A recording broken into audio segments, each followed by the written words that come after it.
portão rangeu, e Cecília sentiu o sangue gelar nas veias.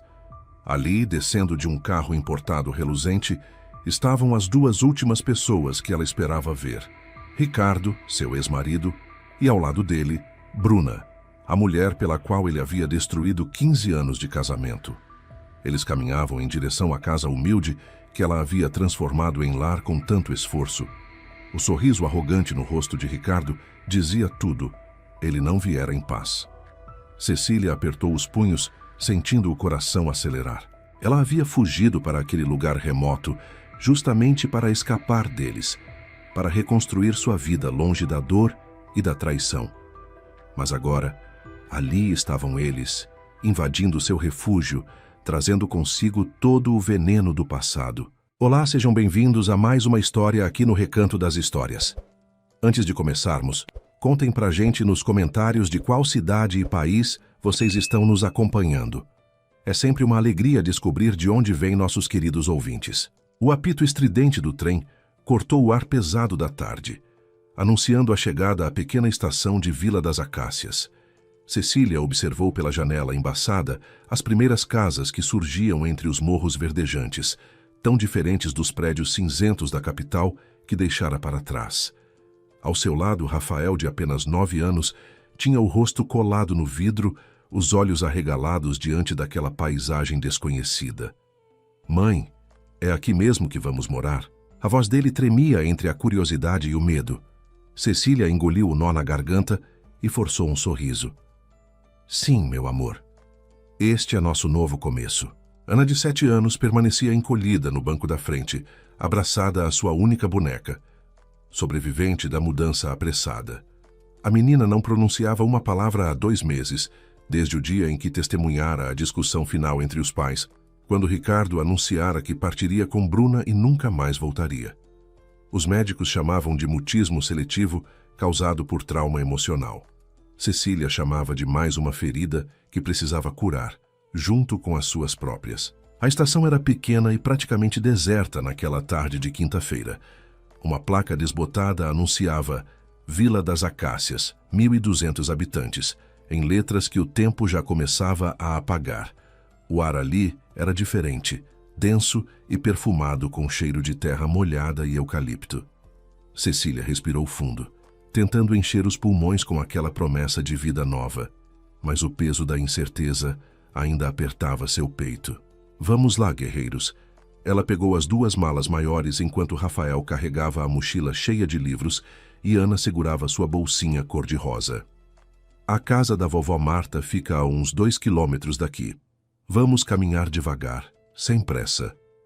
A estrada que levava à vila era de terra batida, cheia de pedras e buracos que a chuva recente havia tornado pequenas poças lamacentas. Rafael reclamou apenas uma vez, quando sua mala ficou presa em uma pedra maior. Mãe, por que tivemos que vir para cá? Lá na cidade tinha tudo. Meus amigos, minha escola, meu videogame.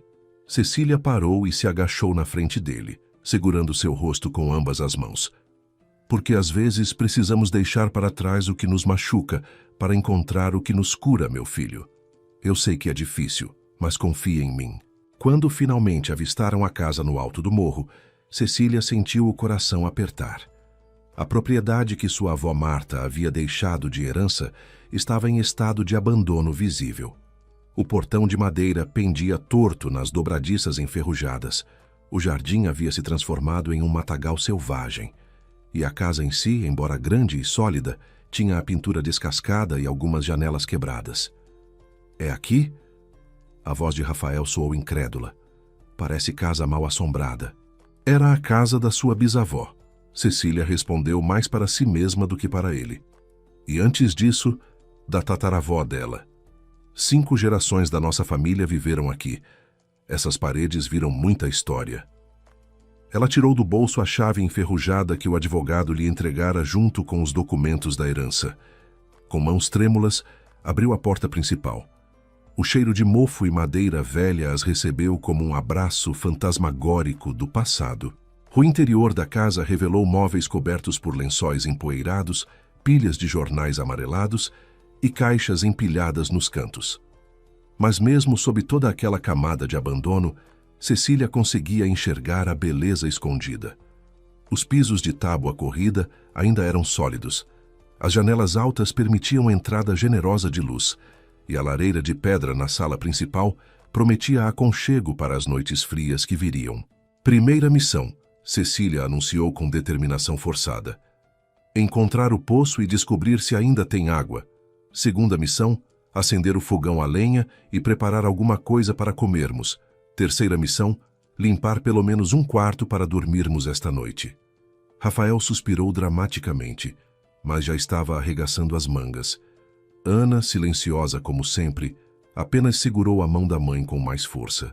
As primeiras horas naquela casa foram uma mistura caótica de pequenas vitórias e frustrações enormes. O poço tinha água, mas a bomba manual estava emperrada e precisaram de meia hora de esforço para fazê-la funcionar. O fogão a lenha se recusava a acender até que Cecília finalmente conseguiu entender o mecanismo da chaminé. Quando finalmente as primeiras chamas crepitaram e o calor começou a se espalhar pela cozinha, os três se entreolharam com os rostos sujos de fuligem e, pela primeira vez em semanas, sorriram de verdade. À noite, deitada em um colchonete improvisado no chão da sala, com os dois filhos adormecidos ao seu lado, Cecília permitiu-se chorar em silêncio. Lágrimas de exaustão, de medo, de saudade de uma vida que não existia mais. Mas também lágrimas de algo que ela não sentia há muito tempo e que custava a reconhecer. Esperança. Ali, naquela casa velha e esquecida, longe de tudo e de todos, ela tinha a chance de recomeçar. De ser apenas Cecília novamente. Não a esposa traída, não a mulher abandonada, mas simplesmente ela mesma. O despertar em Vila das Acácias aconteceu ao som dos galos cantando e do vento suave balançando as árvores do quintal. Cecília abriu os olhos, sentindo cada músculo do corpo doer, lembrança vívida do trabalho árduo do dia anterior. Rafael já estava acordado, explorando os cômodos da casa com a curiosidade natural de uma criança. "Mãe, tem um sótão aqui em cima." Sua voz ecoou do andar superior. "Posso subir?" Cecília se levantou com esforço, verificando que Ana ainda dormia tranquilamente. "Pode, mas tome muito cuidado com o chão. Madeira velha pode estar podre." Ela mesma subiu atrás dele, curiosa para ver o que havia sido guardado ali por gerações. O sótão era um verdadeiro depósito de memórias, com baús antigos, móveis quebrados, quadros empoeirados e pilhas de objetos que contavam décadas de vida familiar. Rafael estava agachado próximo a uma viga de madeira, vasculhando algo com as mãos. "Olha só o que eu encontrei." Ele ergueu uma caixa de metal enferrujada, do tamanho de uma caixa de sapatos. Estava trancada com um cadeado antigo que se desfez ao primeiro toque. Dentro, envoltos em tecido amarelado pelo tempo, havia um diário de couro gasto e vários maços de cartas amarradas com fita desbotada. Marta Helena dos Santos, 1952. Estava gravado na capa do diário. Cecília sentou-se no chão empoeirado, o coração acelerado. Aquele era o diário de sua avó escrito quando ela tinha apenas 20 anos. Com cuidado reverente, abriu a primeira página. A caligrafia delicada revelava uma história de força e determinação que Cecília desconhecia. Marta havia ficado viúva muito jovem, com 3 filhos pequenos para criar, naquela mesma casa. "Hoje enterramos João. O coração está partido, mas as crianças precisam de mim. Não posso me entregar à dor." As páginas seguintes narravam como Marta havia transformado a propriedade em uma pequena fazenda produtiva, criando galinhas, plantando hortaliças e até fabricando doces para vender na vila. Mas o que mais impressionou Cecília foi descobrir que sua avó havia aberto as portas da casa para crianças necessitadas da região. "Hoje, recebi mais 5 crianças cujos pais estão trabalhando na colheita. Elas ficam aqui durante o dia, aprendem a ler e escrever, ajudam na horta e sempre vão embora com a barriga cheia. Esta casa precisa ter vida e alegria." Rafael lia por cima do ombro da mãe, completamente absorto naquela história. A vovó Marta era incrível, não era? Cecília assentiu, emocionada demais para falar. Ela havia conhecido a avó apenas quando já era idosa e doente, nunca imaginando a mulher forte e generosa que construíra aquele legado. Uma ideia começou a germinar em sua mente, ainda vaga, mas persistente. Passaram a manhã explorando o resto do sótão, encontrando fotografias antigas, ferramentas de jardinagem enferrujadas e até alguns brinquedos de madeira feitos à mão. Ana subiu no meio da exploração e, pela primeira vez em semanas, demonstrou interesse genuíno em algo, segurando uma boneca de pano antiga com delicadeza. Cecília observou a filha acariciar o brinquedo e sentiu uma pontada de esperança. Talvez aquele lugar realmente pudesse curar as feridas que todos carregavam. À tarde, enquanto organizavam os achados, uma batida na porta os surpreendeu. Cecília atendeu e encontrou um homem alto, de aparência simples, mas limpa, segurando uma cesta. Boa tarde. Sou Pedro, seu vizinho da propriedade ao lado. Soube que a neta da dona Marta havia chegado, então trouxe algumas coisas de boas-vindas. A cesta continha ovos frescos, pães caseiros ainda quentes e um pote de geleia. Muito obrigada, que gentileza a sua. Cecília aceitou a cesta, genuinamente tocada. Pedro tinha olhos gentis e um sorriso tranquilo que inspirava confiança. Se precisar de ajuda com alguma coisa, é só chamar. Eu conheci bem dona Marta. Era uma mulher especial. Esta casa sempre foi um lugar de bênçãos para a vila. Ele olhou ao redor do quintal com nostalgia. Que bom que vai voltar a ter vida aqui. Rafael apareceu na porta, curioso sobre o visitante. Pedro estendeu a mão. E você deve ser o homem da casa agora. O menino apertou a mão com seriedade, inflando o peito com orgulho. Sou Rafael. Vou ajudar minha mãe a cuidar de tudo. Pedro sorriu com aprovação. Ótimo. Um homem trabalhador sempre é bem-vindo por aqui. Quando quiser, pode vir conhecer minha propriedade. Tenho cavalos, galinhas e uma horta grande. Sempre tem trabalho para quem quer aprender. Depois que Pedro foi embora, Rafael não parava de falar sobre cavalos. Cecília observava o filho animado e sentia gratidão por aquele encontro simples, mas significativo. Talvez não estivessem tão sozinhos quanto ela temia. Naquela noite, enquanto preparava o jantar com os ingredientes trazidos pelo vizinho, Cecília voltou a ler o diário da avó à luz de velas, já que a eletricidade ainda não fora restabelecida. Uma passagem em particular chamou sua atenção. As pessoas me dizem que sou louca por abrir minha casa para estranhos, mas eu vejo necessidade onde eles veem perigo. Estas crianças precisam de amor, disciplina e oportunidades. Se eu puder dar isso a elas, mesmo que seja só por algumas horas, então minha vida tem propósito. Cecília fechou o diário e olhou ao redor da cozinha simples, mas acolhedora. Sim, ela sabia exatamente o que fazer. A descoberta do diário não foi apenas um encontro com o passado da família. Foi uma revelação, um mapa do caminho que Cecília deveria seguir. Sua avó havia enfrentado a viuvez e a pobreza com coragem e generosidade, transformando sua dor em propósito. Cecília era divorciada, ferida e assustada, mas não estava quebrada. Ela tinha aquela casa, tinha seus filhos e agora tinha uma inspiração. Não sabia ainda exatamente como, mas sentia que precisava honrar o legado de Marta. A semana seguinte transcorreu em um ritmo frenético de limpeza, organização e pequenos reparos. Cecília descobriu que era mais resiliente do que imaginava, capaz de consertar uma torneira, desentupir calhas e até mesmo rebocar algumas rachaduras nas paredes. Rafael se revelou um ajudante entusiasmado, embora ainda reclamasse da falta de internet e televisão. Ana, no entanto, permanecia presa em seu mundo silencioso, observando tudo com aqueles olhos grandes e tristes. A situação da menina preocupava Cecília profundamente. Antes da separação, Ana era uma criança falante e alegre, sempre cantando e contando histórias inventadas. O silêncio que se instalara parecia uma parede de vidro que separava a menina do resto do mundo. Ela comia quando ofereciam comida, obedecia quando pediam algo, mas não emitia um único som, nem mesmo um choro. Pedro tornara-se presença constante, aparecendo quase diariamente com algum pretexto para ajudar.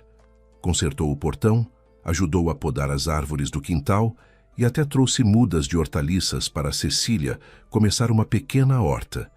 Durante uma dessas visitas, ele notou Ana sentada sozinha no canto da varanda, abraçada à boneca de pano velha. Ela não fala?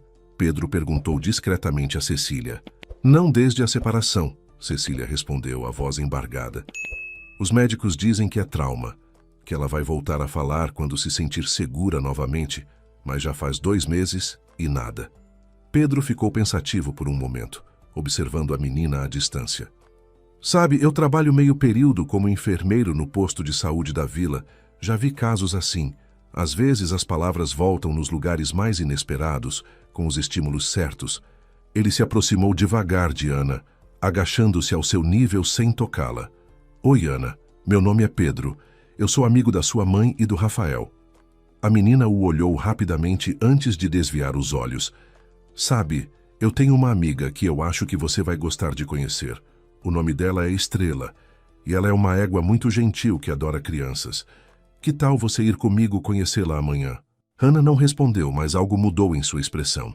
Um brilho sutil de interesse atravessou seus olhos. Cecília observou aquela interação com o coração apertado de esperança.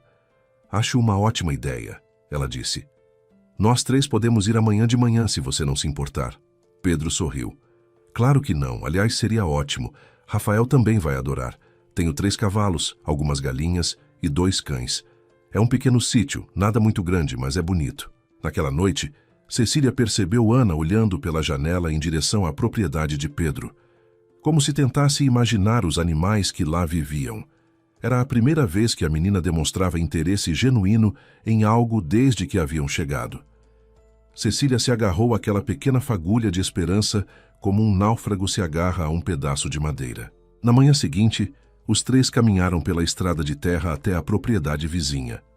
O sítio de Pedro era bem cuidado, com cercas pintadas de branco, uma casa pequena, mas arrumada, e um celeiro onde os cavalos ficavam. Estrela era uma égua de pelagem marrom clara, com olhos mansos e uma testa que pedia carinho. Ela é velha, Pedro explicou, já tem 20 anos, mas é a mais dócil que já conheci. Rafael estava fascinado, fazendo 1000 perguntas sobre como cuidar dos cavalos, o que comiam, como se montava. Pedro respondeu a tudo com paciência, claramente satisfeito com o interesse do menino. Ana permaneceu a uma distância segura, apenas observando. Pedro não forçou nenhuma aproximação. Simplesmente continuou cuidando dos animais, falando com eles com voz suave e carinhosa. Foi quando Estrela, por conta própria, caminhou até Ana. A égua baixou a cabeça grande e soprou suavemente na direção da menina, como se a cumprimentasse. Ana ficou completamente imóvel, mas não recuou. Devagar, muito devagar, ela estendeu uma mão pequena e tocou o focinho aveludado do animal. Estrela permaneceu quieta, permitindo o toque.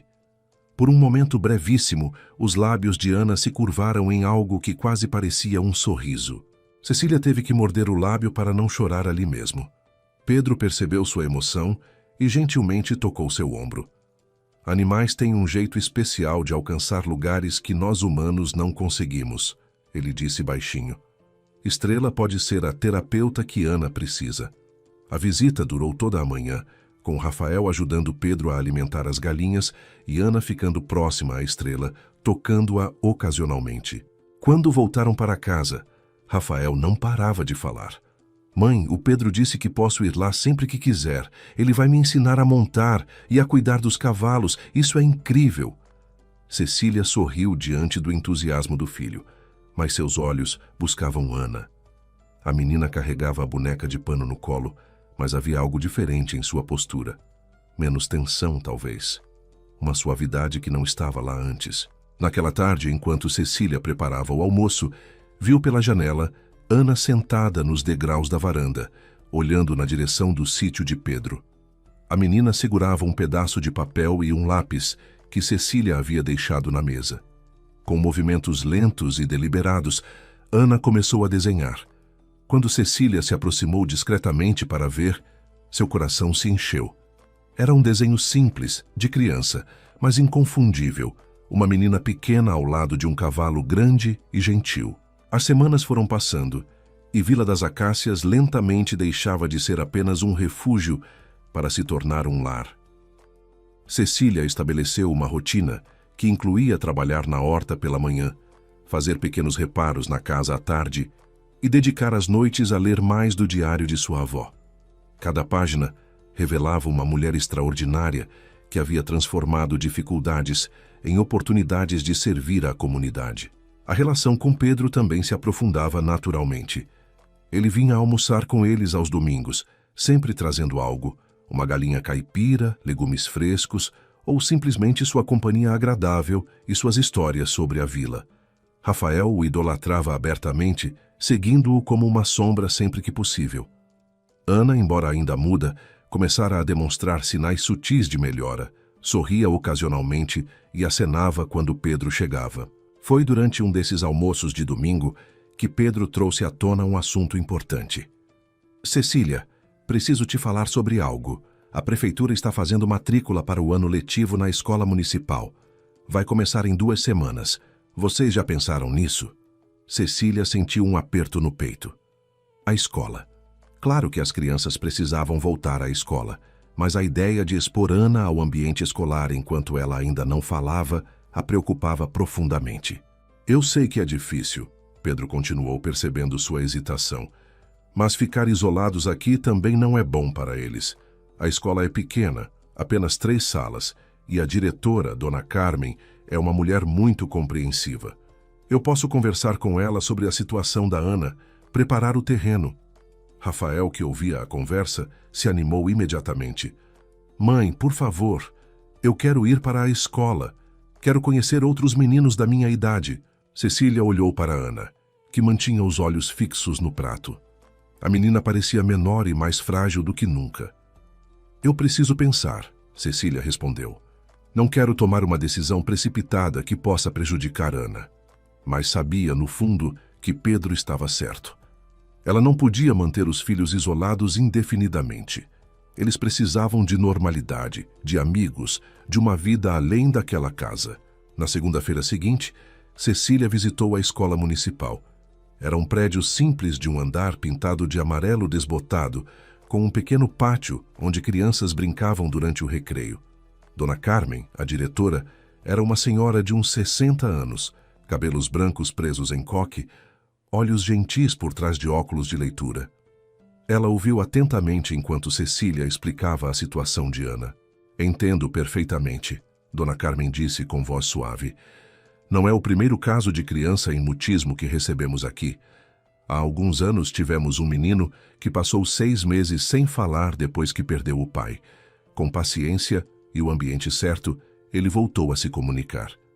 Ela pegou alguns formulários. Vamos fazer assim. Nas primeiras semanas, Ana pode ficar apenas meio período. Vamos ver como ela se adapta, sem pressão. Cecília sentiu-se aliviada com a compreensão da diretora. Matriculou ambos os filhos, Rafael na turma do 4º ano e Ana no 2º. No primeiro dia de aula, Rafael acordou animado, vestiu-se rapidamente e comeu o café apressado. Ana, porém, estava pálida e tensa, agarrada ao braço de Cecília como se fosse cair se a soltasse. Vai ficar tudo bem, meu amor, Cecília sussurrou, beijando seu cabelo. Eu vou te buscar logo depois do almoço. A professora de Ana, Juliana, era jovem e tinha um jeito especialmente carinhoso. Ela se agachou na frente da menina e sorriu. Oi, Ana, eu sou a tia Juliana. Você vai sentar aqui na frente, pertinho de mim, tá bom? E pode me avisar se precisar de alguma coisa. Não precisa falar, pode só levantar a mão. Ana olhou para a mãe com olhos suplicantes, mas Cecília, com o coração partido, acenou encorajadoramente antes de sair. As horas até o meio-dia foram uma tortura. Cecília não conseguiu se concentrar em nada, imaginando como Ana estaria se sentindo, se estaria chorando, se estaria assustada. Quando finalmente chegou à escola para buscá-la, encontrou a menina sentada embaixo de uma árvore no pátio, sozinha, mas aparentemente calma. Juliana se aproximou com um sorriso. Ela se saiu bem. Não interagiu muito com as outras crianças, mas ficou atenta às atividades. Rafael, por outro lado, vinha pulando de alegria. Mãe, eu fiz 3 amigos. O João, o Lucas e o Miguel, eles são muito legais e a professora é super divertida. Cecília sentiu-se grata por pelo menos um de seus filhos estar se adaptando bem. Ana segurou sua mão com força durante todo o caminho para casa, mas não parecia traumatizada pela experiência. Era um começo. Os dias foram se sucedendo em uma rotina que começava a parecer normal. Escola pela manhã, almoço, descanso e à tarde, Cecília permitia que Rafael fosse ao sítio de Pedro, enquanto Ana preferia ficar em casa, desenhando ou ajudando na horta.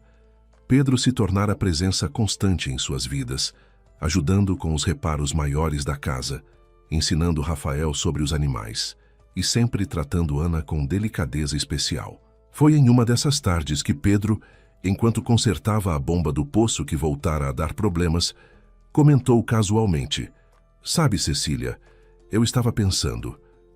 Sua avó Marta costumava fazer algo muito especial aqui. Ela abria a casa para crianças da vila, especialmente aquelas cujos pais trabalhavam o dia todo. Era como um centro comunitário informal. As crianças vinham, ela as ensinava coisas práticas, elas ajudavam na horta, brincavam. Foi muito importante para a comunidade." Cecília parou o que estava fazendo, o coração acelerando. "Como você sabe disso?" Pedro sorriu. "Minha mãe era uma dessas crianças. Ela sempre falava com carinho de Dona Marta, de como essa casa foi um refúgio para ela. Disse que aprendeu a ler aqui, na mesa da cozinha." Ele olhou ao redor do quintal, agora limpo e organizado. "Esta casa tem um dom especial, sabe? Para acolher, para curar." A ideia que vinha germinando na mente de Cecília, desde que lera o diário da avó, ganhou forma mais definida. E se ela pudesse reviver aquela tradição? E se pudesse transformar a casa não apenas em seu próprio refúgio, mas em um lugar de cura para outras crianças também? Não sabia ainda exatamente como fazer isso, que recursos precisaria, se seria legal ou viável. Mas a semente estava plantada, crescendo com força em seu coração. O outono chegou trazendo manhãs frias e tardes douradas. As árvores do quintal começaram a mudar de cor, criando um mosaico de vermelhos, laranjas e amarelos que encantava os olhos. Ana havia completado 1 mês de aula, e embora ainda não falasse, parecia mais presente, menos distante. Pequenas vitórias que Cecília celebrava em silêncio. Um sorriso espontâneo, um aceno para uma coleguinha, um desenho colorido pendurado na geladeira. Foi em um sábado que tudo mudou. Cecília havia decidido explorar a parte mais afastada da propriedade, onde a mata nativa começava a tomar conta. Pedro e Rafael foram junto, entusiasmados com a aventura.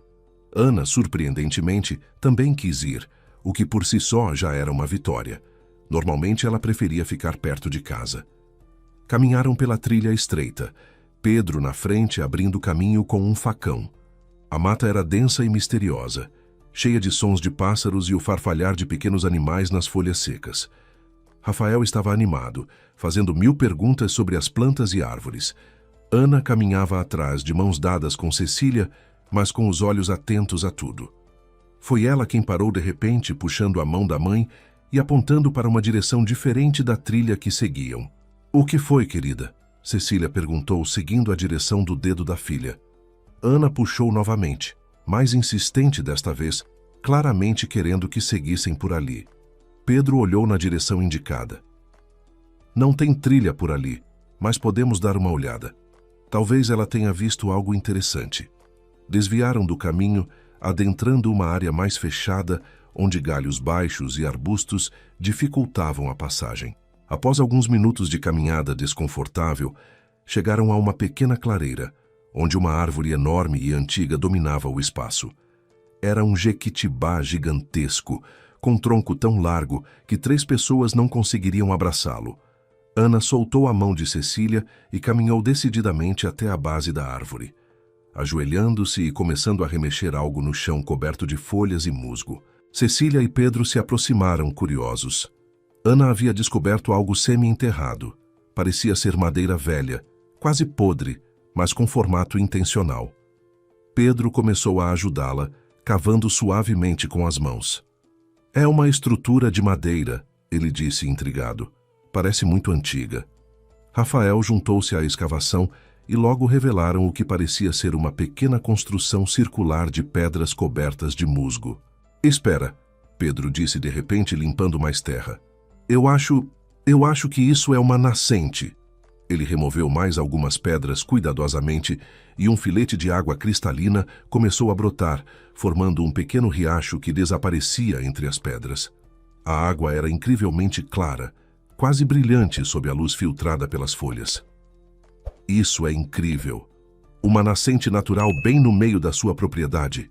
Cecília estava maravilhada, mas ainda mais impressionada com o fato de ter sido Ana quem os guiara até ali. Como a menina sabia? Havia algo quase místico naquele momento. Ana se aproximou da nascente e, com as mãos em concha, bebeu um pouco da água. Seu rosto iluminou-se com uma expressão de pura satisfação. Será que essa água é boa para beber? Rafael perguntou duvidoso. Nascentes naturais costumam ter água muito pura, Pedro respondeu. Mas o ideal é coletar uma amostra e levar para análise no posto de saúde. Eu posso fazer isso na segunda-feira. Ele olhou ao redor da clareira com admiração. Sabe, lugares assim costumam ser considerados sagrados. Água viva brotando da terra é sempre um símbolo de vida e renovação. Sua propriedade é realmente especial, Cecília. Voltaram para casa animados com a descoberta. Cecília não conseguia parar de pensar em como Ana os havia guiado diretamente àquele lugar, como se soubesse exatamente onde estava. Naquela noite, voltou a ler o diário da avó, procurando por alguma menção a uma nascente, e encontrou nas páginas do meio: hoje levei as crianças até a fonte sagrada que fica na mata. Dizem que a água de lá cura tristezas e dá força para recomeçar. O coração de Cecília disparou. Fonte sagrada. Sua avó conhecia aquele lugar. E de alguma forma Ana também sabia. Era como se a própria terra estivesse conectada à família, guardando segredos e revelando-os no momento certo. Na segunda-feira, Pedro levou a amostra de água para análise. 3 dias depois, voltou com os resultados e um sorriso enorme. A água é perfeitamente potável, de altíssima qualidade. Rica em minerais, é uma verdadeira bênção. A notícia se espalhou pela vila como fogo em palha seca. Pessoas começaram a aparecer, pedindo permissão para coletar água da nascente. Cecília, lembrando-se da generosidade da avó, nunca negou. Logo havia uma pequena trilha bem marcada até a clareira, e moradores faziam peregrinações regulares para buscar a água da cura, como passou a ser chamada. Alguns juravam que ela realmente tinha propriedades especiais. Pedro sugeriu melhorias no acesso à nascente.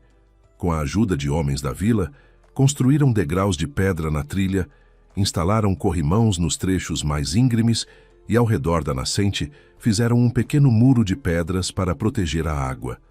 O lugar se transformou em um ponto de encontro da comunidade, onde as pessoas iam não apenas buscar água, mas também para conversar, descansar, encontrar paz. Foi durante uma dessas visitas, observando os moradores interagindo na clareira, que Cecília teve uma clareza repentina sobre o que deveria fazer. Esta casa, esta terra, tinha vocação para servir a comunidade. Sua avó entendera isso décadas atrás. A própria terra parecia pedir isso, revelando a nascente justamente quando Cecília buscava um propósito. Não era coincidência, era chamado. A descoberta da nascente havia transformado a propriedade de Cecília em um ponto de referência na vila. Pessoas que antes mal sabiam de sua existência agora a cumprimentavam na rua, agradeciam pela generosidade de deixar a nascente aberta para todos, contavam histórias sobre como a água havia ajudado em pequenos males. A casa deixara de ser apenas um refúgio particular para se tornar parte do tecido social de Vila das Acácias. Uma noite, depois de colocar as crianças para dormir, Cecília preparou café e sentou-se à mesa da cozinha com papel e caneta. Era hora de transformar a ideia vaga que rondava sua mente em um plano concreto. Ela começou a escrever: Projeto Casa Marta, Centro de Acolhimento Familiar. As palavras fluíram naturalmente, como se alguém as ditasse. Um espaço onde crianças pudessem passar fins de semana, especialmente aquelas em situação de vulnerabilidade ou cujos pais trabalhavam muito. Pedro chegou no dia seguinte para ajudar a consertar uma janela quebrada e encontrou Cecília cercada de papéis rabiscados. "O que é tudo isso?" ele perguntou curioso.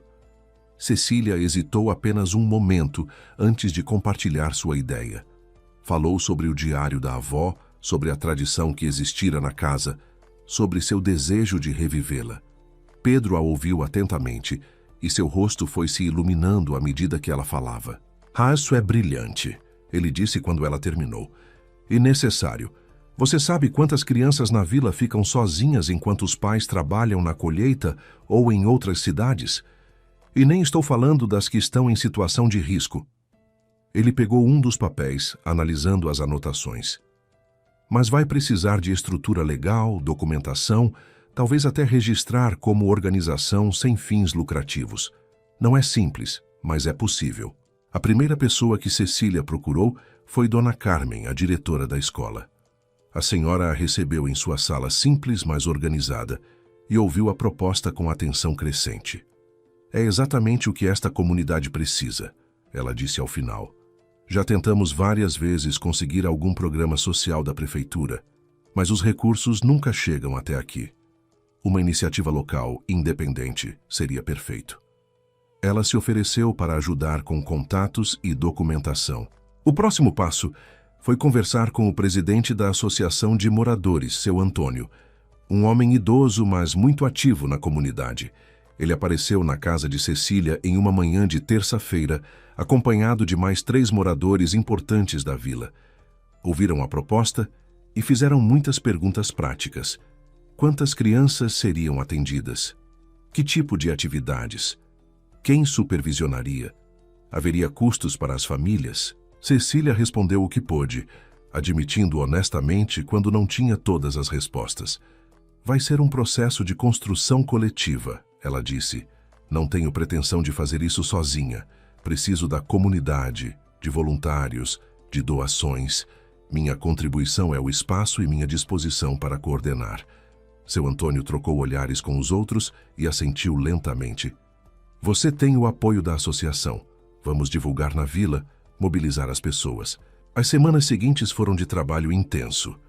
Pedro ajudava todas as tardes, depois de seu turno no posto de saúde. Dona Carmen conectou Cecília com uma assistente social do município, que explicou os requisitos legais e ofereceu orientação sobre como estruturar o projeto. Rafael, empolgado com a movimentação, recrutava os amigos da escola para ajudar na limpeza do quintal nos fins de semana. Até Ana parecia mais animada, ajudando a organizar materiais. A casa precisava de reformas significativas para se tornar adequada ao projeto. Uma das salas maiores seria transformada em espaço de atividades, outra em pequena biblioteca com livros doados. O quintal precisava de uma área de recreação segura. A cozinha, embora funcional, precisava de melhorias para preparar refeições para mais pessoas. Cecília olhava para a lista interminável de necessidades e sentia um misto de empolgação e pânico. Foi então que a comunidade mostrou sua força. Dona Carmen organizou uma campanha de doações entre as famílias dos alunos. Materiais de construção começaram a aparecer, alguns novos, outros usados, mas ainda úteis. Um carpinteiro se ofereceu para fazer prateleiras para a biblioteca sem cobrar. Uma costureira disse que faria cortinas. A padaria local prometeu doar pães 2 vezes por semana quando o projeto começasse. Pedro trouxe uma notícia especialmente boa. Conversei com o médico-chefe do posto de saúde. Ele conseguiu verba para fazer um playground pequeno aqui, como parte de um programa de saúde preventiva para crianças. Vai ser instalado gratuitamente. Cecília quase chorou de emoção ao ver como as coisas estavam se encaixando. Era como se o universo estivesse conspirando a favor daquele sonho. O trabalho de reforma consumiu 3 meses. Foram fins de semana de trabalho coletivo, com homens consertando telhados e mulheres pintando paredes. As crianças ajudavam no que podiam e a casa ia se transformando diante dos olhos de todos. Rafael estava eufórico com o playground que estava sendo instalado. Ana, surpreendentemente, parecia menos retraída interagindo silenciosamente, mas de forma mais presente com as outras crianças que apareciam para ajudar. Houve momentos difíceis. Uma tempestade forte danificou parte do telhado recém-consertado. Um fornecedor prometido de materiais desistiu no último momento.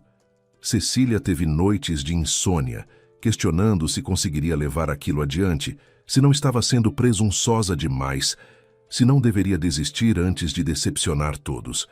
Mas toda vez que pensava em desistir, algo acontecia.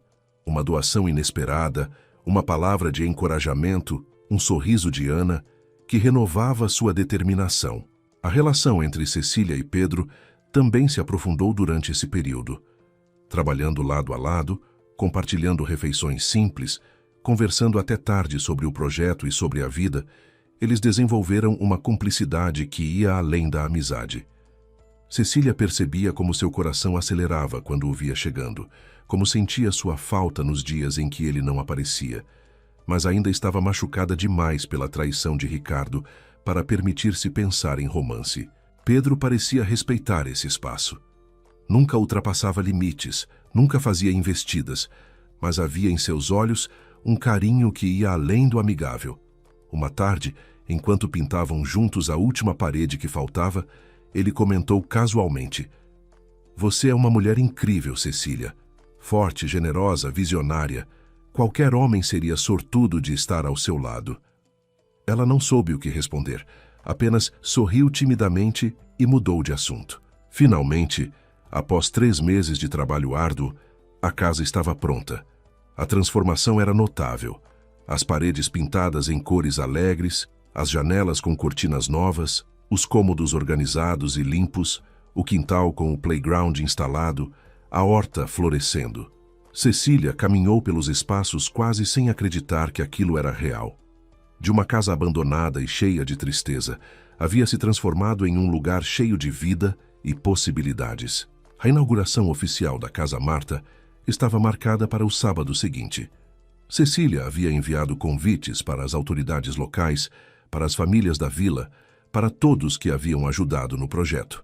A ansiedade misturava-se com excitação. Após meses de preparação, seu sonho finalmente se tornaria realidade. A casa que herdara como fardo havia se transformado em bênção não apenas para ela, mas para toda a comunidade. Na terça-feira daquela semana, Cecília estava no quintal regando a horta quando ouviu o som inconfundível de um motor poderoso. Um carro importado, preto e reluzente, completamente deslocado naquela estrada de terra, aproximava-se lentamente. Seu coração disparou antes mesmo de reconhecer quem estava ali. Havia apenas um homem que ela conhecia que dirigiria um carro assim por aquelas estradas. O veículo parou em frente ao portão. A porta do motorista se abriu e Ricardo desceu, usando óculos escuros caros, camisa social impecável e sapatos que provavelmente custavam mais do que Cecília gastava em um mês inteiro. Mas foi a porta do passageiro que fez Cecília sentir náusea. Bruna desceu toda maquiada e vestida como se fosse para um evento social, não para uma vila rural. Os dois pareciam figuras de outro planeta. "Cecília!" Ricardo chamou com falsa alegria. "Que surpresa agradável! Finalmente descobrimos onde você se escondeu." Ele olhou ao redor com desdém mal disfarçado. "Então é aqui que você trouxe meus filhos? Que rústico!"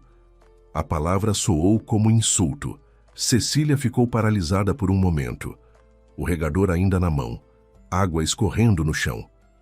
Não esperava vê-los nunca mais, muito menos ali, invadindo seu santuário. Rafael, que brincava perto da casa, congelou ao ver o pai. Seu rosto passou por uma sequência rápida de emoções. Surpresa, alegria, raiva, confusão. Ana, que estava desenhando na varanda, deixou o lápis cair e encolheu-se, tornando-se ainda menor.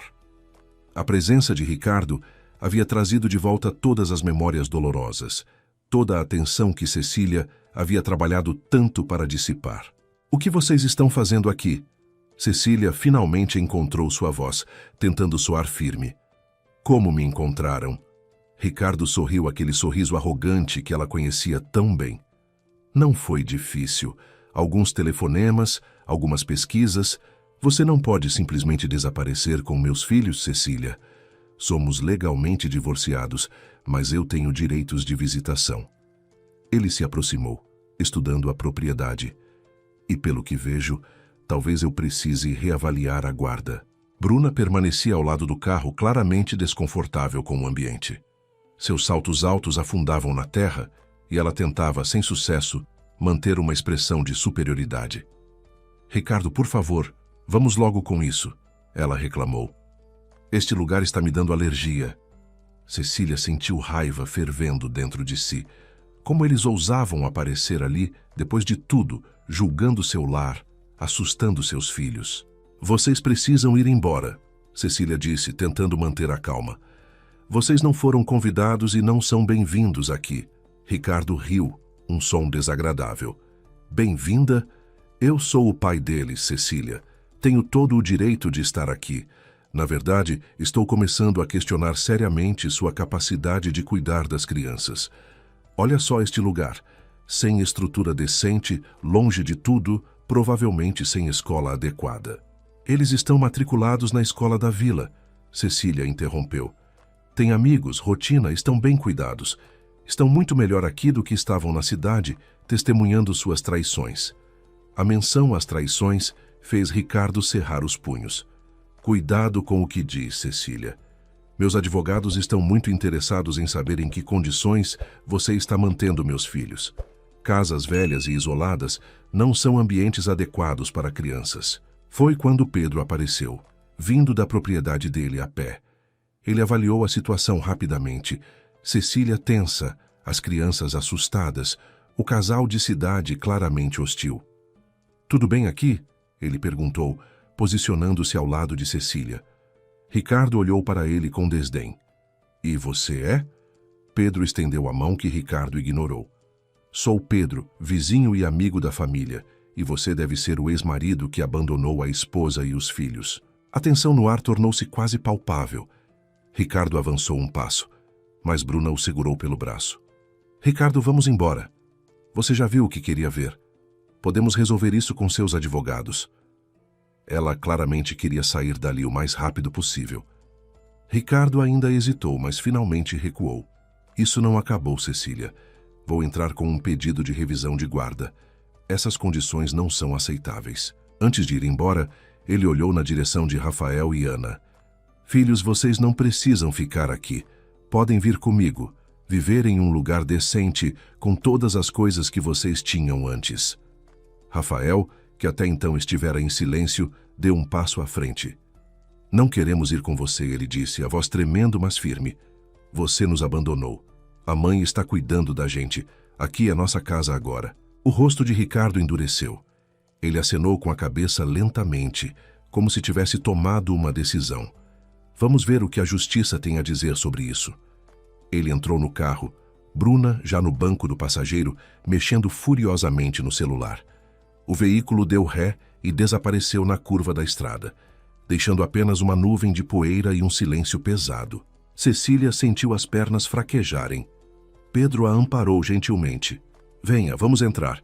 As crianças precisam de você firme agora. Dentro da casa, Rafael estava tentando ser forte, mas seus olhos estavam cheios de lágrimas não derramadas. Ana havia voltado completamente ao estado anterior, encolhida, ausente, muda. O progresso de meses parecia ter evaporado em minutos. Pedro preparou chá para todos e sentou-se com eles à mesa da cozinha. Ele vai realmente tentar tirar as crianças? Cecília perguntou, a voz falhando. Pedro pensou cuidadosamente antes de responder. Ele pode tentar, mas vocês têm fortes argumentos. As crianças estão bem cuidadas frequentando escola, integradas à comunidade. E tem o projeto da Casa Marta, que mostra comprometimento social e estabilidade. Mas Cecília sabia que Ricardo tinha recursos que ela não tinha. Dinheiro para contratar os melhores advogados, conexões políticas, capacidade de distorcer fatos a seu favor. O medo que ela pensava ter deixado para trás voltou com força total. E se perdesse seus filhos? E se tudo que havia construído ali fosse destruído? A noite que se seguiu foi longa e angustiante, repleta de preocupações que giravam sem fim em sua mente. A notícia da visita de Ricardo espalhou-se pela vila com rapidez surpreendente. No dia seguinte, Dona Carmen apareceu na casa de Cecília, trazendo uma pasta com documentos. Eu trouxe os registros escolares das crianças, ela explicou. Mostram frequência perfeita, desempenho adequado, integração social. Se houver qualquer processo judicial, isso pode ajudar. Seu rosto estava determinado. Não vamos deixar que tirem essas crianças daqui. Seu Antônio veio logo em seguida, acompanhado de vários outros moradores. Cecília, a comunidade está do seu lado. Se precisar de testemunhas sobre como as crianças estão bem cuidadas, tem uma fila aqui. Todos nós vamos depor se necessário. Uma das vizinhas, Dona Rosa, acrescentou. E tem mais. Estamos fazendo uma campanha para arrecadar fundos.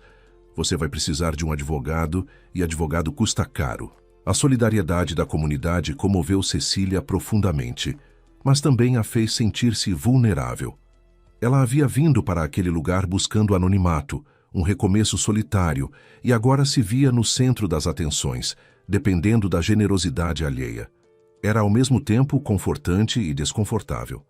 Pedro percebeu sua ambivalência. Aceite a ajuda, ele disse suavemente. É assim que comunidades funcionam. Hoje somos nós ajudando você, amanhã será você ajudando o outro alguém. A assistente social do município, Paula, fez uma visita formal 2 dias depois. Ela inspecionou a casa, conversou longamente com Cecília, observou as crianças, verificou as condições gerais. Cecília estava nervosa, sentindo-se julgada, mas Paula mostrou-se profissional e justa. Não vejo nenhum problema aqui, ela disse ao final. As condições são simples, mas adequadas. As crianças parecem felizes e bem cuidadas. Vou redigir um relatório positivo. Rafael estava lidando com a situação à sua maneira, tornando-se ainda mais protetor com a mãe e a irmã. Ele seguia Cecília pela casa, ajudava em tudo que podia e ficava especialmente vigilante quando algum desconhecido aparecia. À noite, Cecília o pegou chorando baixinho em seu quarto. O que foi, filho? Ela sentou-se na cama ao seu lado. Eu tenho medo de que o papai nos leve embora. Ele confessou entre soluços. Não quero ir. Quero ficar aqui com você. Ana havia regredido completamente. Voltara ao mutismo total. Não apenas verbal, mas também comportamental. Não desenhava mais. Não ajudava na horta. Apenas ficava sentada olhando para o nada. Cecília tentava de tudo, mas a menina parecia ter construído muros ainda mais altos ao seu redor. Uma noite, desesperada, Cecília levou Ana até o quarto e tirou do armário o diário da avó Marta. Sabe quem escreveu isso? Ela perguntou gentilmente. Ana não respondeu, mas seus olhos piscaram em reconhecimento. Foi sua tataravó Marta. Ela passou por coisas muito difíceis. Perdeu o marido que amava, teve que criar 3 filhos sozinha. Mas sabe o que ela fez? Ela não desistiu. Ela transformou a dor em força, a solidão em comunidade. E nós somos como ela, Ana. Somos fortes. Não vamos deixar que nada nos destrua. Ana olhou para o diário por um longo momento. Então, devagar, estendeu a mão e tocou a capa de couro gasta.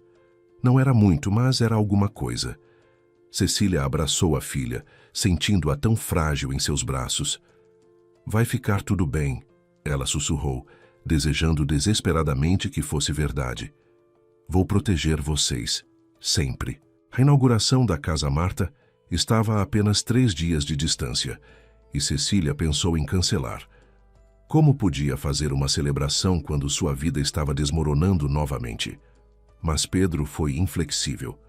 Cancele agora, e você está dizendo a Ricardo que ele ganhou, que ele tem poder sobre você. Faça essa inauguração, mostre à justiça, à comunidade e a ele que você está construindo algo sólido aqui, que não é uma refugiada desesperada, mas uma mulher com propósito e comunidade. Ele tinha razão. Cancelar seria admitir derrota antes mesmo da luta começar.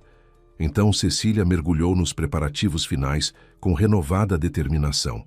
Finalizou a decoração dos espaços, organizou as atividades de demonstração que seriam realizadas durante o evento, coordenou com os voluntários.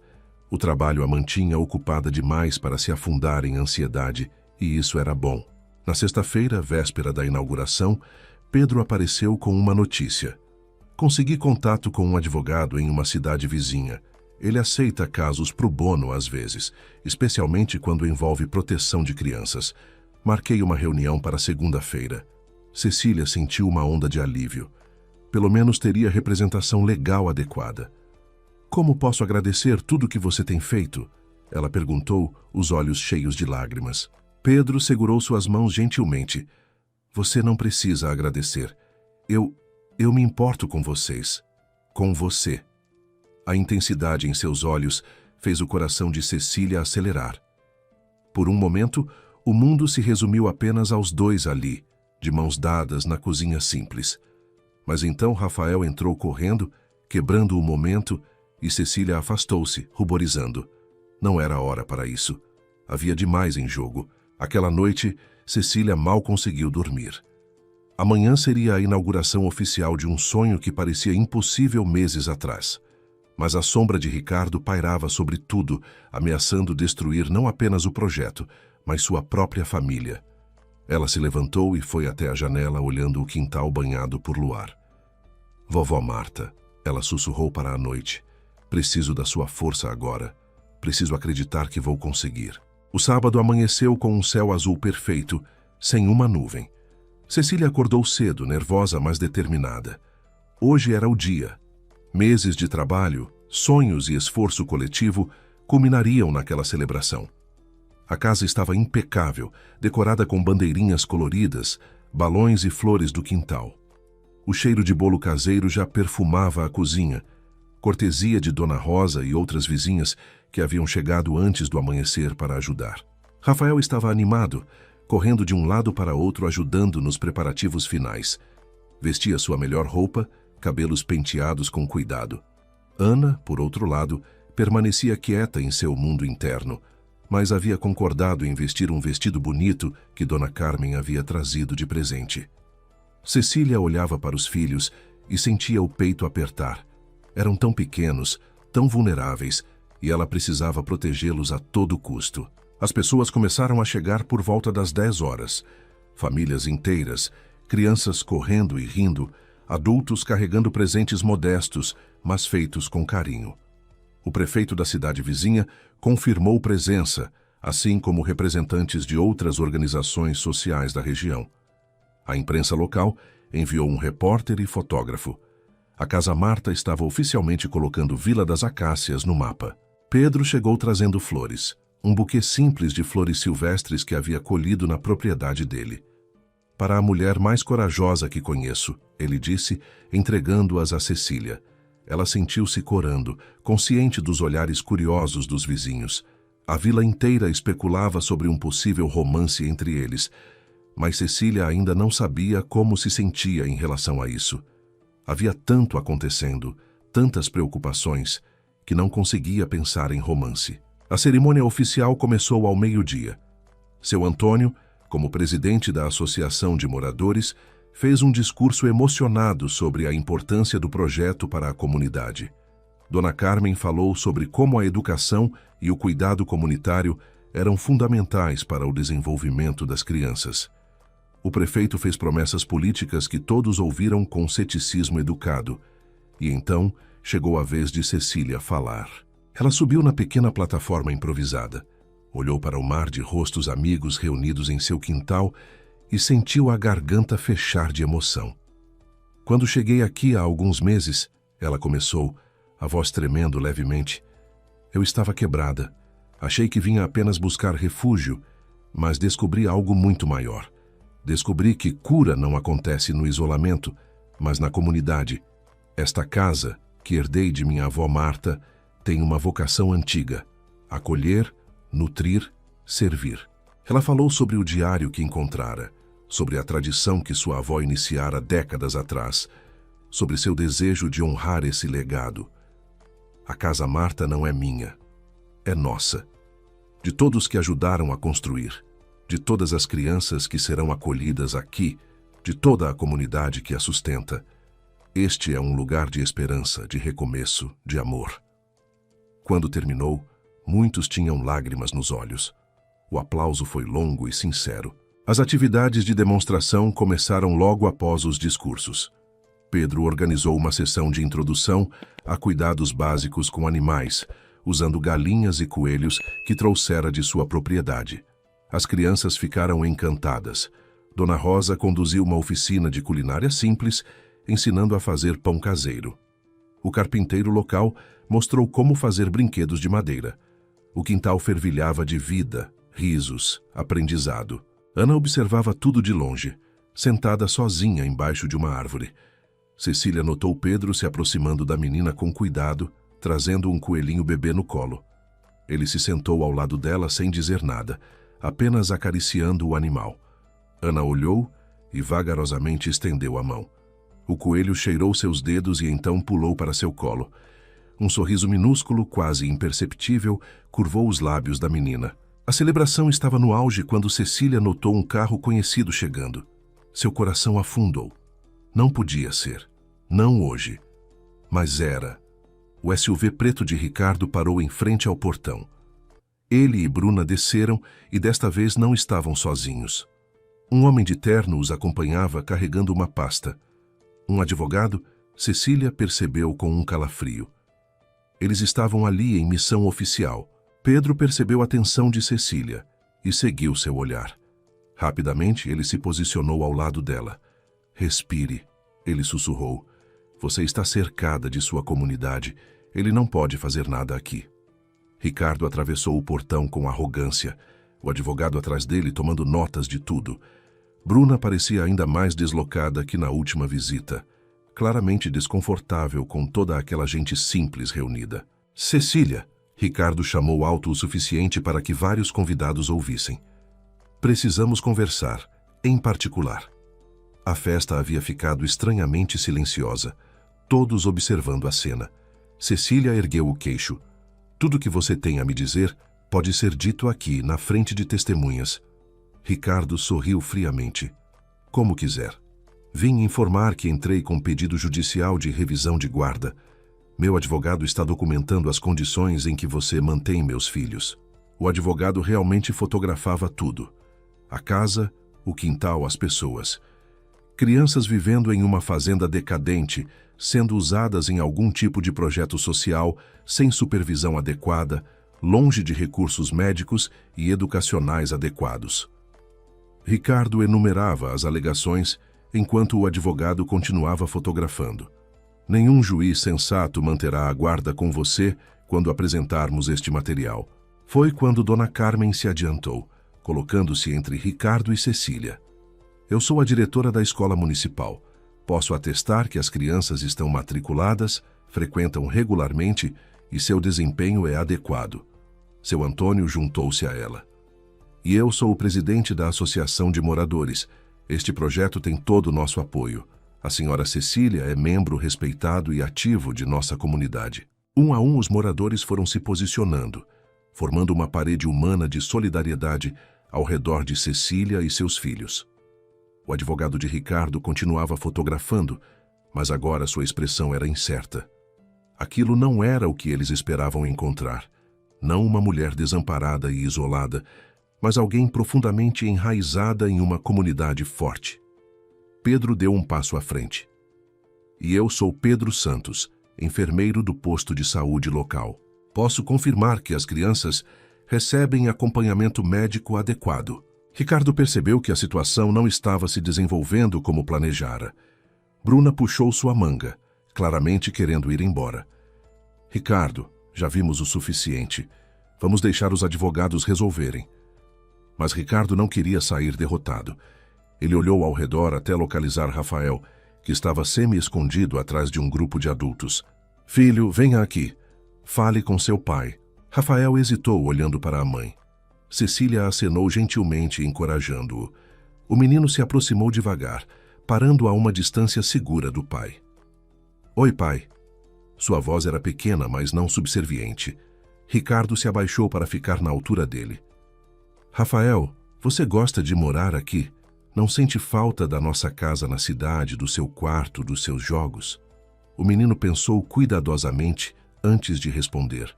Eu gosto daqui, tenho amigos, a escola é boa e a mãe está feliz. Ricardo cerrou os dentes. Mas vocês não têm nada aqui. Nenhuma das coisas que eu posso dar. Rafael olhou diretamente nos olhos do pai. A gente não precisa de coisas, pai. A gente precisa de família. E a mãe está aqui. Você escolheu não estar. As palavras atingiram Ricardo como um soco, e mesmo Bruna pareceu constrangida. O advogado sussurrou algo no ouvido de Ricardo, que acenou bruscamente. Vamos embora, já vimos o que precisávamos. Eles voltaram ao carro sob os olhares silenciosos, mas eloquentes da comunidade reunida. Quando o SUV finalmente desapareceu na curva, um aplauso espontâneo irrompeu. Cecília sentiu as pernas fraquejarem de alívio. Pedro a amparou, e desta vez ela se permitiu apoiar-se nele por um momento. Os dias seguintes à inauguração foram tensos. Cecília recebia ligações diárias do advogado que Pedro havia conseguido, discutindo estratégias para o processo que Ricardo movia. A audiência preliminar estava marcada para dali a 2 semanas. Ela tentava manter a rotina normal para as crianças, escola, refeições, brincadeiras, mas a preocupação era uma sombra constante sobre tudo. Já havia regredido ainda mais após a segunda aparição de Ricardo. Agora, nem sequer olhava nos olhos de ninguém, movendo-se pela casa como um fantasma silencioso. Cecília estava desesperada. Pedro sugeriu levá-la novamente para ver Estrela, a égua, mas mesmo o animal que antes trouxera a alegria não conseguiu arrancar reação da menina. Era como se ela tivesse se desconectado completamente do mundo. Uma manhã de quinta-feira, Cecília estava preparando o café quando bateram insistentemente na porta. Era Dona Carmen, ofegante de ter caminhado rápido. Cecília, preciso que venha comigo agora. A escola. É urgente, mas não é nada de ruim. A confusão no rosto de Cecília deve ter sido óbvia, porque Dona Carmen rapidamente acrescentou. Confie em mim. Traga Ana, rápido. Intrigada e um pouco assustada, Cecília pegou Ana e as duas foram com Dona Carmen até a escola. No caminho, a diretora não explicou nada, apenas disse para confiar. Quando chegaram, foram diretas para a sala de aula do 2º ano. A professora Juliana estava lá, junto com outras 3 pessoas que Cecília não conhecia. Um homem de meia idade e 2 mulheres, todos vestidos de forma profissional. Cecília, estes são especialistas em trauma infantil da Universidade Estadual, Dona Carmen explicou. A professora Juliana me procurou preocupada com Ana e alguns outros alunos que mostram sinais de trauma. Conseguimos trazer esta equipe através de um programa de extensão universitária. Eles vão trabalhar com as crianças, sem custo. O homem se apresentou como Dr. Américo, psicólogo especializado em mutismo seletivo. Durante as próximas 2 horas, Cecília assistiu maravilhada enquanto o Dr. Américo trabalhava com Ana, usando técnicas que ela nunca tinha visto. Ele não forçava, não pressionava, apenas criava situações seguras onde Ana podia se expressar através de desenhos, música, movimento. E lentamente, muito lentamente, a menina começou a participar. Não com palavras, ainda não, mas com gestos mais deliberados, olhares mais presentes. O trauma dela é profundo, Dr. Américo explicou a Cecília depois, mas não irreversível. Ela precisa de acompanhamento regular e tenho boas notícias. Nosso programa pode continuar atendendo ela 2 vezes por semana aqui na escola pelos próximos 6 meses, sem custo. É parte de nossa pesquisa e ação comunitária. Cecília quase desmoronou de alívio e gratidão. Finalmente, ajuda profissional para sua filha. Enquanto isso, a campanha de arrecadação de fundos organizada pela comunidade havia superado as expectativas. Além de ajudar com custos legais, havia dinheiro suficiente para fazer melhorias adicionais na Casa Marta. A biblioteca ganhou mais livros, a cozinha foi modernizada e até um pequeno consultório médico foi instalado, onde Pedro poderia atender crianças algumas tardes por semana. O projeto estava realmente ganhando vida. Na segunda-feira, Cecília teve sua primeira reunião formal com o advogado, Dr. Henrique. Ele era um homem sério, mas gentil, que a ouviu atentamente enquanto ela contava toda a história. O casamento, a traição, a separação traumática, a mudança para a Vila das Acácias, a transformação que haviam vivido ali. Ele tomou notas meticulosas, fez perguntas pertinentes e ao final deu sua avaliação. Você tem um caso forte, ele disse. As crianças estão estáveis, integradas, recebendo educação e cuidados adequados. Você estabeleceu raízes em uma comunidade sólida e até iniciou um projeto social. O fato de Ricardo abandonar a família e só agora mostrar interesse na guarda, claramente motivado por outros interesses, joga a favor de você. Cecília perguntou nervosa. Que outros interesses? Dr. Henrique sorriu misteriosamente. Eu fiz algumas investigações. Vamos falar disso depois. A semana passou em um borrão de preparações. Cecília reuniu toda a documentação possível. Registros escolares, declarações de vizinhos, fotos do progresso das crianças, documentação do projeto Casa Marta, relatórios médicos. Dr. Henrique revisava tudo com atenção de detetive, construindo meticulosamente o caso. Pedro estava sempre presente, oferecendo apoio emocional e prático. Na noite anterior à audiência, Cecília não conseguia dormir. Andava pela casa nas sombras, olhando para cada cômodo que havia transformado com tanto trabalho e amor. A cozinha onde preparava refeições para os filhos, a sala onde Ana desenhava, o quarto de Rafael cheio de livros sobre animais. Cada espaço contava uma história de reconstrução, de cura, de esperança. A ideia de perder tudo isso, de perder seus filhos, era insuportável. Pedro a encontrou sentada na varanda, abraçando os joelhos. Ele se sentou ao lado sem dizer nada por um longo momento. Finalmente, quebrou o silêncio. Você vai vencer amanhã. Tenho certeza. Cecília balançou a cabeça.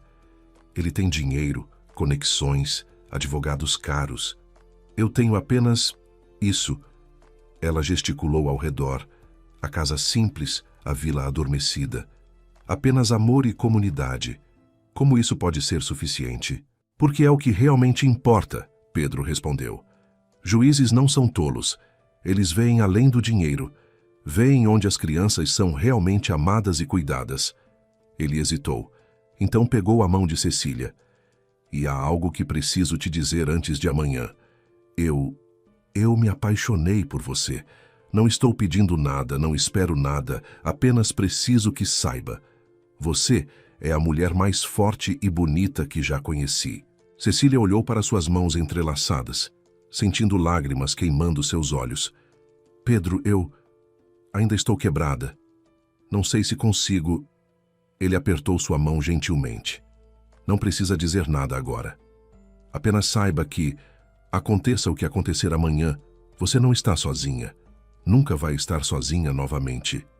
E ali, na varanda daquela casa que se tornara santuário, eles ficaram sentados até o amanhecer, de mãos dadas em silêncio. A manhã da audiência chegou fria e nublada, como se o próprio céu refletisse a ansiedade de Cecília. Ela vestiu sua melhor roupa, um conjunto simples mas elegante que Dona Rosa havia emprestado. Rafael e Ana também estavam arrumados, ambos pálidos e tensos. O Dr. Henrique havia explicado que as crianças provavelmente não precisariam testemunhar, mas deveriam estar presentes caso o juiz quisesse vê-las. Pedro dirigiu todos até a cidade onde aconteceria a audiência, um trajeto de 2 horas em estradas sinuosas. Rafael estava excepcionalmente quieto, olhando pela janela sem realmente ver a paisagem. Ana, como sempre, permanecia em seu mundo interno, abraçada à boneca de pano antiga.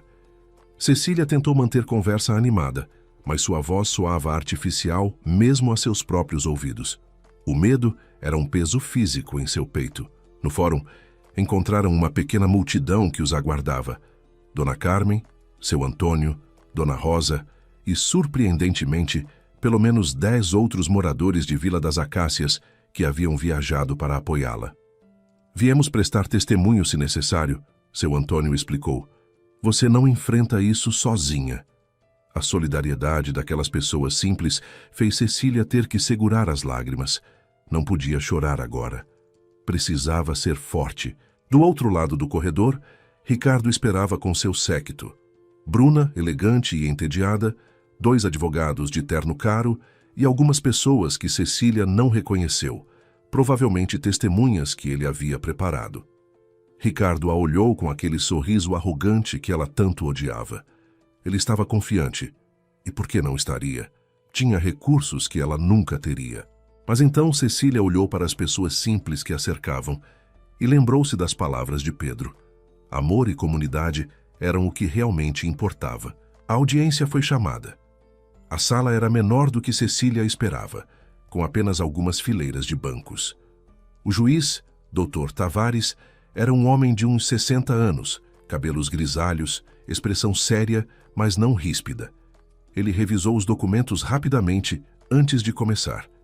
Este é um caso de revisão de guarda. O pai alega que a mãe não proporciona condições adequadas para os menores. A mãe defende que as condições são adequadas.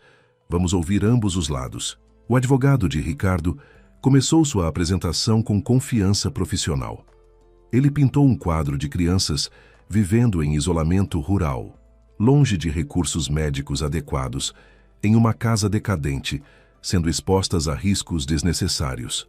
Apresentou fotos tiradas durante as visitas, mostrando a casa velha, o quintal simples, a escola pequena da vila.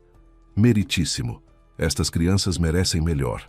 O pai pode oferecer educação privada, cuidados médicos de ponta, atividades extracurriculares, uma vida de oportunidades. Quando foi sua vez? Dr. Henrique começou metodicamente.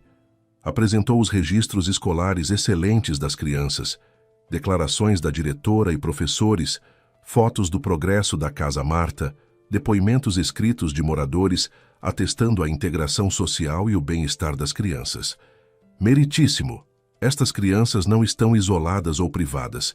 Estão em uma comunidade forte, recebendo amor, educação e oportunidades de desenvolvimento social e emocional que dinheiro não compra. O juiz ouviu tudo com expressão neutra. Então pediu para ver as crianças. Rafael e Ana foram chamados à frente. O juiz se dirigiu a Rafael primeiro, sua voz gentil. Rafael, você gosta de morar onde mora agora? O menino assentiu vigorosamente. Sim, senhor. Eu tenho amigos, vou à escola, ajudo minha mãe e tem cavalos. O juiz sorriu levemente. E você sente falta da cidade? Rafael pensou antes de responder. Às vezes, sinto falta dos meus jogos, mas prefiro estar onde minha mãe está feliz. Então o juiz se virou para Ana. E você, Ana? A menina apenas olhou para ele com aqueles olhos grandes e tristes, sem responder. Ricardo se inclinou para seu advogado, sussurrando algo. O advogado se levantou. Meritíssimo. Como pode ver, a criança está claramente traumatizada. Nem sequer consegue falar. Mas Dr. Henrique já estava de pé. Meritíssimo, permita-me apresentar evidências sobre essa questão. Ele chamou o Dr. Américo, o psicólogo, como testemunha. O especialista explicou profissionalmente sobre mutismo seletivo, como era causado por trauma. Neste caso, presenciar o fim traumático do casamento dos pais, e como estava sendo tratado. A menina está recebendo acompanhamento especializado gratuito através de nosso programa universitário. Seu prognóstico é positivo. Ela já mostra sinais de melhoras significativos. Mudá-la novamente de ambiente seria extremamente prejudicial. O advogado de Ricardo tentou contra-argumentar, mas suas perguntas eram vazias comparadas à autoridade científica de Dr. Américo. Foi então que Dr. Henrique jogou sua carta final. Meritíssimo, gostaria de apresentar informações relevantes sobre as motivações do pai para buscar a guarda. Ele entregou documentos ao juiz. Descobrimos que a propriedade onde residem a mãe e as crianças está em área que será valorizada por projeto turístico regional. O pai tem interesse comercial na terra. O silêncio que se seguiu foi absoluto. Ricardo ficou lívido. Seu advogado tentou protestar, mas o juiz o calou com um gesto. É verdade isso? Ele perguntou diretamente a Ricardo. O senhor tem interesse comercial na propriedade? Ricardo abriu e fechou a boca várias vezes antes de conseguir falar. Isso não é relevante. Eu sou o pai. Tenho direitos. Mas todos na sala podiam ver que o jogo havia mudado. O juiz pediu um recesso de 30 minutos para revisar tudo. Foram os 30 minutos mais longos da vida de Cecília. Ela esperou no corredor, cercada por seu grupo de apoio, tentando não vomitar de nervos. Pedro segurava sua mão firmemente. Finalmente, foram chamados de volta. O juiz havia tomado sua decisão e seu rosto era sério, mas não indicava qual seria o veredito. Depois de revisar cuidadosamente toda a evidência e testemunhos, ele começou, sua voz ecoando na sala silenciosa. É decisão desta corte que a guarda dos menores Rafael e Ana permanece com a mãe. Cecília quase desmoronou de alívio. Dona Carmen e Dona Rosa a abraçaram imediatamente, mas o juiz continuava falando. No entanto, estabeleça o regime de visitação supervisionada para o pai, uma vez por mês, na presença de assistente social. Ricardo estava vermelho de raiva, discutindo furiosamente com seus advogados. Bruna já havia se levantado e caminhava em direção à saída, claramente querendo distância de toda aquela situação. O juiz bateu o martelo. Caso encerrado. E assim, depois de meses de angústia, estava terminado. Cecília tinha ganhado. Seus filhos permaneceriam com ela. Vila das Acácias continuaria sendo seu lar. As semanas após a audiência transcorreram em uma atmosfera de alívio e celebração contida. Cecília sentia como se um peso enorme tivesse sido retirado de seus ombros, permitindo-a respirar plenamente pela primeira vez em meses. Rafael estava visivelmente mais leve, rindo mais facilmente, brincando com amigos sem aquela sombra de preocupação que carregara. Até Ana parecia um pouco menos distante, embora ainda permanecesse muda. A Casa Marta oficialmente começou a receber crianças. Aos sábados, de 5 a 8 meninos chegavam pela manhã e ficavam até o final da tarde. Ajudavam na horta, brincavam no playground, participavam de oficinas de arte e culinária. A casa, que antes era silenciosa e vazia, agora fervilhava de vida. Cecília descobriu que tinha um dom natural para trabalhar com crianças, especialmente aquelas que carregavam suas próprias feridas. Pedro tornara-se presença constante, não apenas um vizinho prestativo, mas parte integral da família. Ele jantava com eles várias vezes por semana, ajudava Rafael com lição de casa, contava histórias para Ana antes de dormir. A relação entre ele e Cecília havia evoluído para algo profundo e significativo, embora nenhum dos dois tivesse pressa em rotular ou formalizar. Estavam apenas vivendo, dia após dia, construindo algo sólido e verdadeiro. Foi em um sábado particularmente agitado, com 8 crianças correndo pelo quintal, que aconteceu. Ana estava sentada sozinha embaixo da árvore favorita, observando as outras crianças brincarem. Pedro havia trazido Estrela para visitar, e a égua pastava tranquilamente próxima. Uma das meninas, pequena e tímida, aproximou-se de Ana timidamente. "Você pode me ajudar a fazer carinho no cavalo? Tenho medo." Ana olhou para a menina, então para a Estrela. Por um longo momento não fez nada. Então lentamente levantou-se e pegou a mão da outra menina. Conduziu-a até a Estrela com passos cuidadosos. "Assim," Ana disse suavemente, guiando a mão da menina para o pelo macio da égua. Bem devagar, ela é gentil. A voz era rouca de desuso, quase um sussurro, mas era voz. Ana estava falando novamente. Cecília, que observava de longe, deixou escapar um soluço. Pedro, ao lado dela, apertou seu ombro encorajadoramente. Eles não correram, não fizeram alarde, não quiseram assustar Ana de volta ao silêncio. Apenas observaram, enquanto a menina, naturalmente, começava a se reconectar com o mundo, através da gentileza de ajudar outra criança. Dr. Américo havia dito que a voz voltaria quando Ana se sentisse segura novamente. E, finalmente, ela se sentia. Nos dias seguintes, Ana falou cada vez mais, embora ainda com parcimônia. Não era a criança tagarela de antes da separação, mas uma versão mais quieta, mais pensativa, mais presente. Ela respondia quando perguntavam algo, pedia ajuda quando precisava e até começou a ler histórias em voz alta para suas bonecas. Cada palavra era uma pequena vitória que Cecília celebrava em silêncio, grata pela paciência e pelo tempo que Ana precisara. A primeira visita supervisionada de Ricardo aconteceu em um sábado de dezembro. A assistente social, uma mulher chamada Márcia, veio buscá-los pela manhã e os levaria de volta à tarde.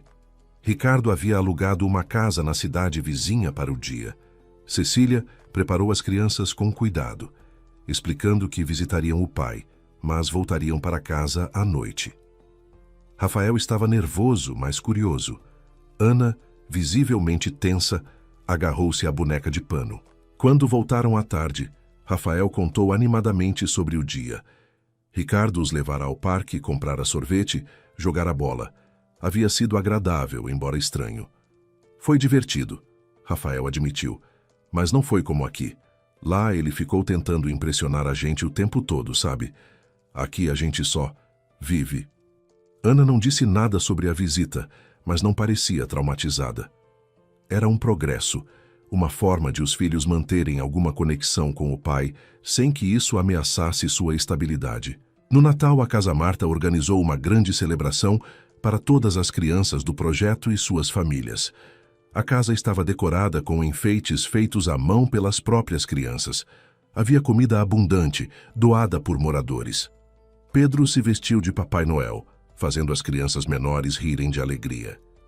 Presentes simples, mas significativos, foram distribuídos. A noite foi mágica, repleta de calor humano e comunidade. Foi naquela noite, depois que todos foram embora e as crianças estavam dormindo, que Pedro ficou para ajudar Cecília a arrumar. Eles trabalhavam em silêncio confortável, guardando pratos, dobrando toalhas, quando Pedro parou de repente. Cecília, ele começou, sua voz séria. Ela olhou para ele, o coração acelerando sem saber por quê. Eu sei que você ainda está se curando, e respeito isso, mas preciso te perguntar algo. Você consegue me ver em seu futuro? Cecília colocou o prato que segurava na pia, encarando-o diretamente. Por meses ele estivera ao seu lado, paciente, gentil, forte. Ele nunca pressionara, nunca exigira, apenas amara. E em algum momento, sem que ela percebesse exatamente quando, seu coração havia se curado o suficiente para amar de volta. Sim, ela respondeu simplesmente, consigo. O sorriso que iluminou o rosto de Pedro foi como o sol nascendo. Ele se aproximou devagar, dando-lhe tempo para recuar se quisesse. Mas Cecília não recuou. Quando ele a beijou, foi gentil e respeitoso, mas também cheio de promessa. Quando se separaram, ambos estavam sorrindo. Não precisa ser agora, Pedro disse. Não precisa ser rápido, mas quero construir um futuro com você, com as crianças. Quero ser parte desta família, desta vida que você construiu. Cecília apoiou a testa na dele. Eu também quero isso. A notícia de que Cecília e Pedro estavam juntos espalhou-se pela vila com a velocidade da luz. Todos tinham opinião, a maioria positiva e apoiadora. Dona Rosa começou imediatamente a planejar um casamento, mesmo que eles ainda não tivessem mencionado isso. Rafael ficou genuinamente empolgado. Ele já idolatrava Pedro e agora ele seria oficialmente parte da família. Ana simplesmente sorriu, um sorriso pequeno mas genuíno, e disse baixinho, eu gosto dele. Os meses seguintes trouxeram mais mudanças positivas. A Casa Marta ganhou reconhecimento regional, recebendo uma pequena subvenção municipal que permitiu contratar uma assistente para Cecília. O projeto expandiu, agora atendendo também algumas tardes durante a semana. Dr. Américo conseguiu estabelecer uma clínica de atendimento psicológico mensal na vila, usando a Casa Marta como base. A propriedade tornou-se verdadeiramente um centro comunitário. Em abril, Pedro pediu Cecília em casamento oficialmente. Não foi grandiosa ou elaborada, simplesmente um momento na varanda ao pôr do sol, com Rafael e Ana presentes. Ele ajoelhou-se, ofereceu um anel simples de prata e perguntou se ela aceitaria construir uma família com ele. Cecília, com lágrimas nos olhos, disse sim. As crianças os abraçaram e ali, naquela varanda onde tantas conversas importantes haviam acontecido, 4 pessoas se tornaram uma família. O casamento foi simples, mas bonito, celebrado no quintal da Casa Marta em um sábado de junho. Toda a vila compareceu. Dona Carmen foi madrinha. Seu Antônio conduziu Cecília até o pequeno altar improvisado. Rafael foi pajem, orgulhoso em seu terno emprestado. Ana foi daminha, carregando flores que ela mesma havia colhido no jardim. E quando Cecília e Pedro trocaram votos, prometendo amor, respeito e companheirismo, não havia olhos secos entre os presentes. 2 anos depois, Cecília estava sentada na mesma varanda, onde tantas conversas importantes haviam acontecido, observando o movimento no quintal. A Casa Marta agora atendia 15 crianças regularmente, com lista de espera. Rafael, aos 11 anos, havia se tornado um assistente orgulhoso, ensinando os menores a cuidar dos animais. Ana, finalmente livre de seu silêncio, cantava enquanto ajudava na horta, sua voz clara e alegre preenchendo o ar. Pedro havia se mudado para a propriedade após o casamento, trazendo seus cavalos e expandindo as atividades. Juntos, haviam transformado aquele lugar em algo que superava os sonhos mais ousados de Cecília. A nascente continuava atraindo visitantes e histórias de pequenos milagres. Feridas que saravam, tristezas que se aliviavam, circulavam pela região. Ricardo mantinha as visitas mensais supervisionadas, embora com menos frequência à medida que os anos passavam. Bruna havia partido há muito tempo, e ele parecia menor agora, menos arrogante, talvez finalmente compreendendo o que havia perdido. Cecília pegou o diário da avó Marta, que ainda lia ocasionalmente. Na última página, sua avó havia escrito: "Esta casa é mais que madeira e pedra. É um coração que bate, acolhe e cura." Cecília sorriu, acariciando a capa gasta. Ela havia honrado o legado e, mais importante, havia encontrado sua própria força no processo. O sol se punha sobre Vila das Acácias, pintando o céu de dourado e rosa. De dentro da casa vinham risos de crianças, o cheiro de jantar sendo preparado, o som de uma família vivendo. Cecília fechou os olhos e respirou fundo, sentindo gratidão preencher cada célula de seu corpo. Ela havia vindo para aquele lugar quebrada, buscando apenas sobreviver, mas encontrar algo infinitamente maior: propósito, comunidade, amor verdadeiro e, acima de tudo, a si mesma. A jornada não fora fácil, mas cada lágrima, cada luta, cada momento de dúvida havia valido a pena, porque agora, finalmente, ela estava em casa, verdadeiramente em casa. Obrigada por acompanhar essa história até o final. Se essa trama prendeu sua atenção, tenho certeza que a próxima história, que já está aparecendo na sua tela, vai emocionar ainda mais. Não se esqueça de deixar o seu gostei, compartilhar o vídeo e comentar bastante. Um grande beijo e até a próxima história de emoção e justiça poética.